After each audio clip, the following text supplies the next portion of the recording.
From the UFC to boxing, Undisputed Heavyweight Championship of the World, the rematch, Oleksandr Usyk, Daniel Dubois, 90,000 plus Wembley Stadium there in the UK. And this is another one I thought in the preview. I thought you nailed it, and it showed in the regards that Dubois would be different from a confidence standpoint headed in. And I think that may be backfired on top of, in my opinion, maybe the wrong game plan, where Daniel Dubois had so much confidence coming forward and he fought the wrong fight.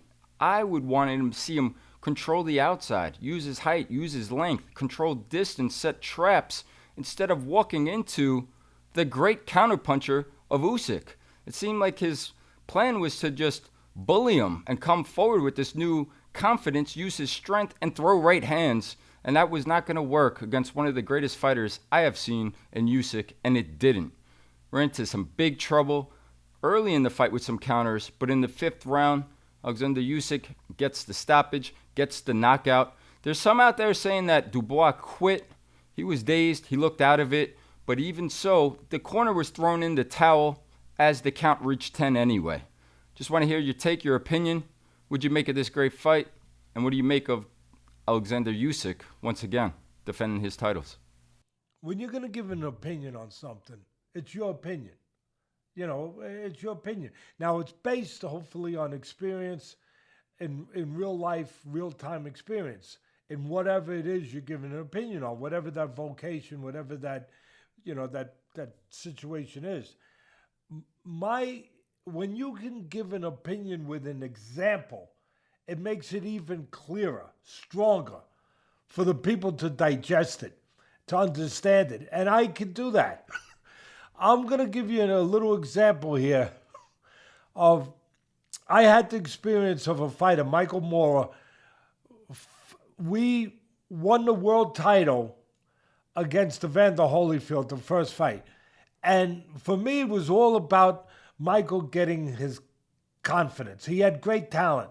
And he was a tough guy. He was everything you want in a fighter. But we could all use more confidence. And for me, it was about him just knowing that he was as good as he was, finding out that he could trust himself in that kind of way. And the Holyfield fight did that for him. And then we fought Foreman, the great George Foreman. Yeah, he was older, but he was one of the greatest punchers in the history of the sport. Greatest, knockout percentage ever, one of them, and a former champion. And he was on a quest. He was following his destiny. That's dangerous. That's scary. In some ways, be careful what you ask for. Because Michael and John Davimo's his manager, who did a tremendous job with him. And I'm very thankful to John Davimo's. Without him, I never would have trained Michael Moorer for that fight. I wouldn't have had my first heavyweight champ. A lot of people say Michael Tyson was your first heavyweight. No, he wasn't. I wasn't there. I was there early on, the way I was supposed to be as an amateur, developing him, training him for the first 3 years or so of his career, 3.5, 4 years, whatever it was. But I wasn't there through the professional part of it. I did have Alexander Povetkin from Russia. We won the world title against Shagayev. Yes, that was one of my heavyweight champs. But Michael Moorer, for me, was the first. And you and Nicole were there, and Elaine, Mom. I mean, it was special because I felt like I was able to give you back something, my family back something for all those years I was away training fighters when you guys were little. So that was special. But as John Davimo's pointed out, I wanted to make him more confident. And winning that fight did that against Holyfield. But when he fought Foreman, our plan was to box. And he boxed beautifully. He was winning all 10 rounds, every minute of every round for 10 rounds. And then he stood in front of him too much. And believe it or not, I look back and John Davimo's was right. You wanted him to feel like the champion. And part of that was feeling like the confident guy, the seek and destroy guy, the conqueror, right? the champ. And in that part of the fight, you didn't need that. You needed a guy to continue boxing. And in some ways, that came back and bit us in the backside. Even I know it sounds funny to some people, but his confidence led to his demise in a way by standing in front like a champion, when at that point, he should have been boxing a little more and staying away from that great right hand of Foreman. And part of it's my fault because I didn't get it done. But at the end of the day, it was also to the credit of the great George Foreman that he was able to pull it off at that point in his career. I think the same thing was going on with Dubois. Now, for all the people out there that want to attack me, go ahead. I've been attacked before by bigger and better. Come on, it's okay, guys. If you want to hate, you want to do whatever, you want to get the arrows, get them, go ahead. But put them back in the quill for 1 minute and understand, I'm not making an excuse.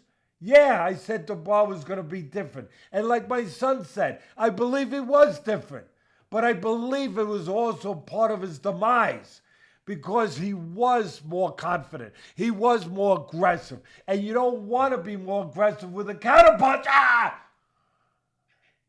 Because it worked against him. So I stand by what I said. He was better. For all those people out there, I got a question for you. You are entitled to your opinion. I got no problem. It's great. It opens up conversation to have back and forth with this show. Everybody watches this show to find out what we thought about the fights. People in the business, fighters, managers, television people, fans, and I appreciate all of you. So go ahead. That's fine. But some of you, I'd like to ask you a question. How many fighters have you trained? How long have you been in the boxing business? How much of your life did you put into having to train a fighter and having to get him to the pinnacle, to get him to the top, and to go through the pitfalls that are there to get him to it? How many of you have? For those that have, go ahead, keep chirping. But the ones that haven't, can you sit back maybe for a minute and have a nice hot latte? You guys like latte probably. Have a nice hot latte. Okay? Please. I stand by it. He was different. He was better. What they didn't do, what the Dubois didn't connect. Yeah, he was better. Yeah, he was more confident. Yeah, he was more sure. He had redeemed himself. He was all those things, and I stick by them like I said. The place where they came up short, 2 places.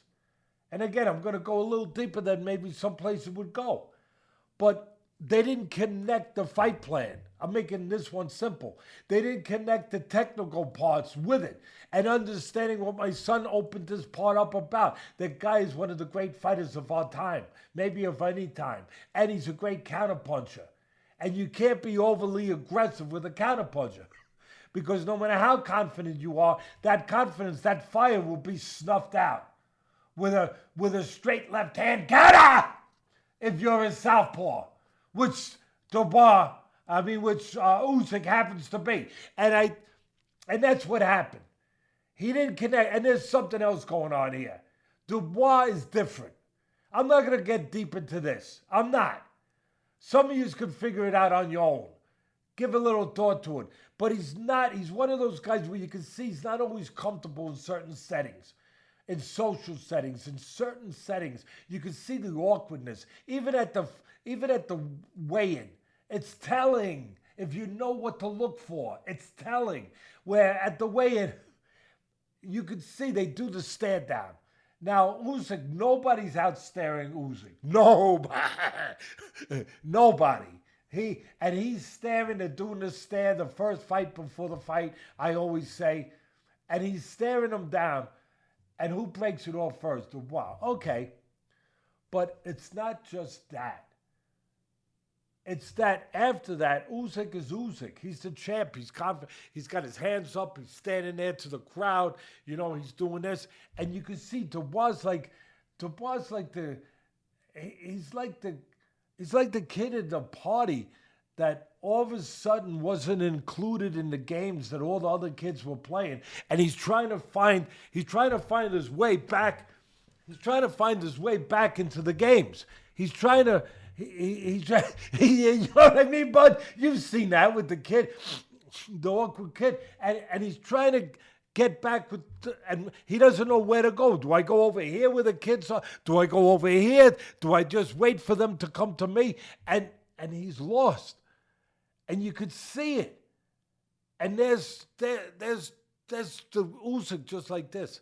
And he's like looking at Usyk. He don't know, should I start a confrontation with him? Should I make up for what I didn't do there? Should I stare at him? Should I look at him? Or should I go back over here? Should I get in front of him? He's a guy that he's uncomfortable in his own skin sometimes. And that's at play. Part of that is at play. At the end of the day, what happened was, from an analytical standpoint, they're looking for the southpaw killer, the right hand. They look too much for it. The delivery system, it's got to be there. That wasn't the delivery system that you want, where you're launching right hands, where you're reaching with right hands. That's not the delivery system. There should have been a little feint. Make him make his move back. Make the counterpuncher show the counter. Make him show it to, like playing cards. Make the guy show his hand. Let him show you what he's got in the well. Let him show you what he's got hidden away. Give a little feint. Make him make his move. That's what I would have had him do. Make him make his move a little too soon. Now you don't fall into the trap. Now you know where the trap is. You don't reach into that space, that empty dark hole with a right hand. That's what he did. That's what destroyed him. That he did that. That he fell into the trap. You don't want to fall in with a counterpuncher. And you know what made that happen? The great Usyk made that happen. Because in the second round, Dubois did that, but he didn't pay a price. He did it. He reached in. But Usyk wasn't ready. He didn't pull the trigger on the counter. But where he was ready where he recorded it in his computer. He recorded it upstairs in his mind. He said, I got you now. I got you now. I'm putting this where it's got to be. I'm putting it in a library right here. And I'm going to go get that book in a round or two.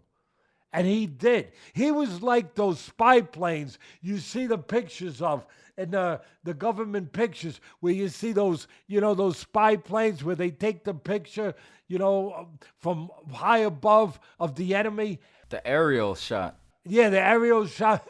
And then they show you all the weak spots of the area you want to drop bombs on. And you know exactly where you're going to drop the bombs. Richie's shaking his head. Yes, he understands.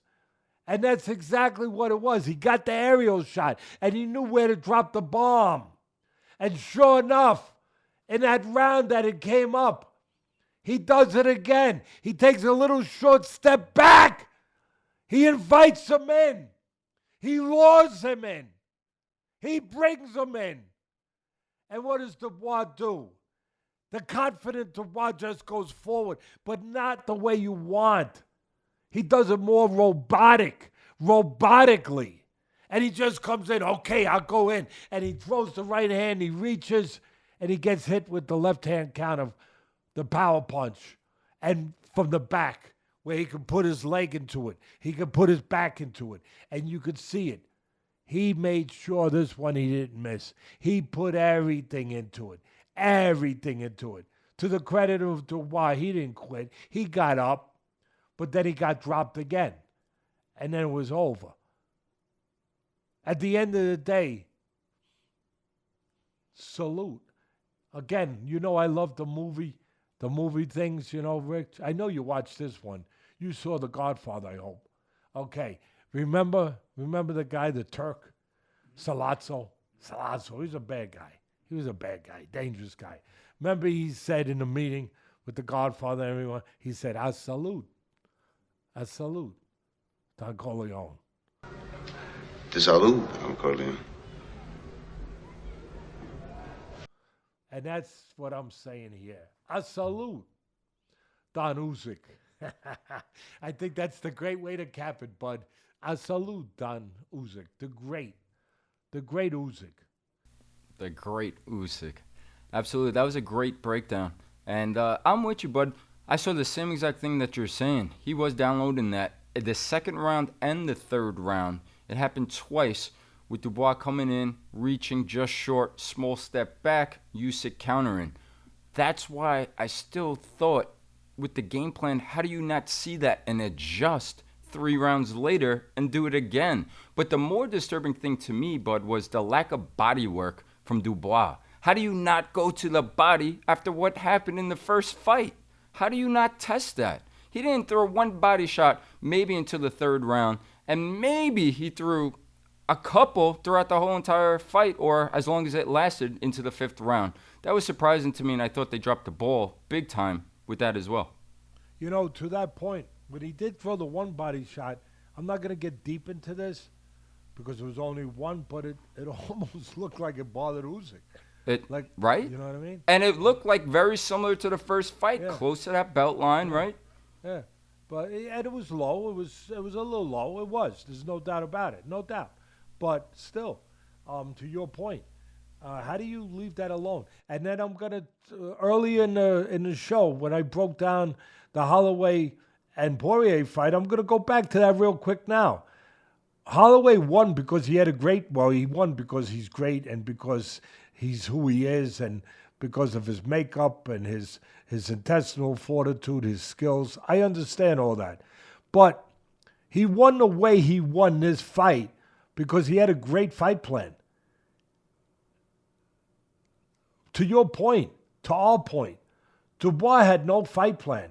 And to my point, I'm going to answer your question. You ask a brilliant question. See, the show is so much better with you. I'm sorry. I'm not knocking nobody. I'm not. I'm grateful for everyone, and everything the history of this show has been. But you open up conversation for me by bringing me down places that conversation needs to be opened up by asking certain things that are relevant in this sport. And what you brought up is how. And I'm going to answer that question. How do you not have a better fight plan? How do you not adjust when you made those mistakes in the second and third round that Dubois made, reaching in? You see the guy stepping out. You see he's setting traps. How do you not adjust to that? I'm going to answer it, bud. Part of the thing that is Dubois is that what I was explaining before about being awkward, about being, a guy that kind of like, he simply gets directed. He's the kind of guy like you direct him, you give him more confidence, and he's gonna go. And he did that. He did it in the Herjavec fight. He walked through right hands. He did it in the Joshua fight. He took charge and he caught him. He did, but you can't do that in some fights with a guy who's more scientific, with a guy who's more advanced, with a guy who's more sophisticated in that kind of way. With Usyk, you can't do that. And what I'm describing is the word I used earlier. He's almost robotic. Like you charge his battery with confidence. Okay, go get him. And he went to get him. That worked against him. And that's my answer to your brilliant question. How do you not make those adjustments? Robots don't adjust. I'm not knocking him. I love Dubois. I love what he's done. I love that he's had the career he's had. I love that he's come back from the losses that he came back, against Joyce and against Usyk the first time. I love the man that did that. The person that did that. But I'm just pointing out, I'm doing my job. I'm pointing out what I have to experience to point out. Yeah, absolutely. Makes sense. And the last thing I'll leave you with, bud, before we move on to the next fights is after the fight, Usyk said, "What's next?" And he said Tyson Fury 3, Anthony Joshua 3, Joseph Parker. Now, to me, it's like Usyk is a track star. He's on the track field. He's lapped those guys already. We've seen that too many times. I think Agit KBL would make sense. I think Joseph Parker has earned the right to be the next man up as well. It sounds like Turki Al-Shalik would like to see the young guy, Moses Aituma from the UK, 20-year-old, rising star, future big-time prospect. What would you like to see next? Who deserves the next crack at Usyk? I'm going to do one of those cliches, right, bud? But it's not a cliche for me. It's real. I'm going to keep it real. I'm going to be consistent. I want him to walk off in the sunset. I know it's not happening, but he deserves it. We deserve it. The sport deserves it. His family deserves it. He deserves to do whatever he wants. He's great. He's special. You know, like he says, I love the way he talks. You know, he knows what he's doing with the camera. He is so smart. In the ring, outside the ring, you know, and he's so authentic. You know, he says, I not old, 38. I young. Yes, you are, sir. Yes, sir, you are. You're everything. I just want to see you stay young forever. That's the picture I want of you. I want that picture of you to be young forever. A certain special, I wanted it for Ali, I wanted it for Joe Louis, I wanted it for, and we don't get what we want. But sometimes we do. I wish one time in this sport, I've been in 50 years, we could get that happy ending. You get it every once in a while. I'd like to see us get it here at the end. It's going to be his way. And maybe it'll be the right way. And I hope it is the right way. Whenever he does decide to go away. No matter who else he decides. But that's what I want. That's my answer, bud. I would love to see he's done it all. He's one of the greats. One of the greatest. He's right up there. Now. The greatest heavyweights of all time. I never thought I'd be saying that. But it has to be said if you're going to say the truth. But at the end of the day, if you have to put names, I think Parker deserves it. I think Cabiel has earned the right to be in the conversation. That guy's, what he's done, where he's come from, out of nowhere, and the guys that he's beat, you know, and getting off the floor against the big Zhang. Against Zhang, you know, and winning that fight, stopping the big giant. I think Parker would be number one. Cabiel's there. I got to be honest with you. He's not afraid of nobody. Me being a trainer for the years that know what to be afraid of, when you're getting an older guy, I get afraid of the very talented young guys if I have an old guy. That's all I'm going to say. I'm not going to go any further. I said enough. For all you geniuses out there, I said enough. But I would say that people don't want me to end with that. They're going to say, but Teddy, you should have, you should have went a little further. I just go further by saying that Aitoma, if I had Aitoma, I would want a couple more fights before I fought the man, the real man. I'd want 2 more. Well, he's got one coming up pretty soon here with Dillian White. Yeah, that's going to be a big one, even though he might blow him out. But he's an experienced big guy. You never know. He might get some of the lessons you need. He might get some of the experience you're looking for before you make that next step. And that's what they're looking for. They're looking to get that without making a mistake, management-wise, while they're looking for it. That's always the trick. But I'd want 1 or 2, probably 2 more. But that's what scares me, the young, talented guy. And Aituma is that guy.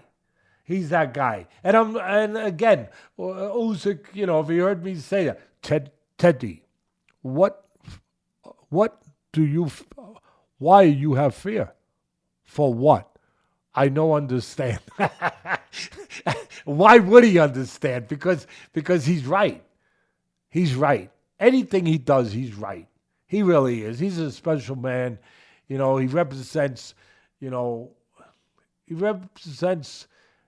all good people because he does it the right way. He does it, and he carries himself like a real champion outside the ring. And he represents all those people in the Ukraine that have been torn apart by this invasion that they've been dealing with. He represents them all. That, hey, never give up. We got the heavyweight champion on our side. We are strong people. So his fight goes way beyond that squared circle. Anyway, that's all. I think we handled that one pretty good.